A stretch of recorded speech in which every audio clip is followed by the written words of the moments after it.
અને અન્ય સમાચારની વાત કરીએ તો અત્યારે સુરતના સમાચાર જોયા, જ્યાં પરિવારને ખતમ કરવાનો પ્રયાસ કરવામાં આવ્યો તો રાજકોટના ધોરાજીમાં સુપેડી ગામે વિવાદ સર્જાયો। શ્રી મુરલી મનોહર અને સુપેડી ગામ વચ્ચે વિવાદ સર્જાયો હતો। સુપેડી ગામ આજે સંપૂર્ણ બંધ પાડવામાં આવશે।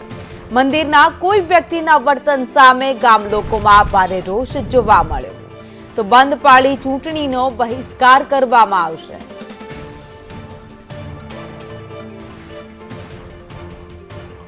તો ધોરાજીનું સુપેડી ગામ, જ્યાં લોકો હવે રાજકીય પાર્ટીઓથી નારાજ છે, જેના કારણે ચૂંટણીનો બહિષ્કાર કરવાની ચીમકી ઉચ્ચારી છે શ્રી મુરલી મનોહર અને સામે સુપેડી ગામ, જે અત્યારે ચૂંટણી બહિષ્કારની ચીમકી ઉચ્ચારી રહ્યા છે।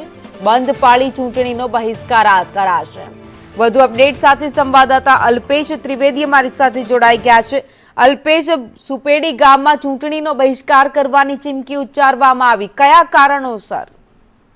જી ભાઈ, ખાસ કરીને જણાવી દો કે ધોરાજી તાલુકાના ઉપલેટા ગામમાં ઉપલેટાના સુપેડી ગામે મુરલી મનોહર મંદિર આવેલું છે। ત્યાં સામે પૂજરાપુરનું એક સ્થાન આવેલું છે। ત્યાં કાલે રાતે હરાજીનો એક કામ ચાલુ હતું અને ત્યાં વાહનો પડેલા હતા અને મંદિરમાંથી કોઈ એક વ્યક્તિ હતો જેને આ જે વાહનો પડેલા હતા તે બાબતે રજૂઆત થઈ હતી અને ગ્રામજનોમાં ભારે રોષ ફેલાયો હતો। આને લઈને ગ્રામજનોના લોકો રોષ ભરાઈ અને ચૂંટણીનો બહિષ્કાર કરવાની અને આખું ગામ છે એ સંપૂર્ણ બંધ કરવાની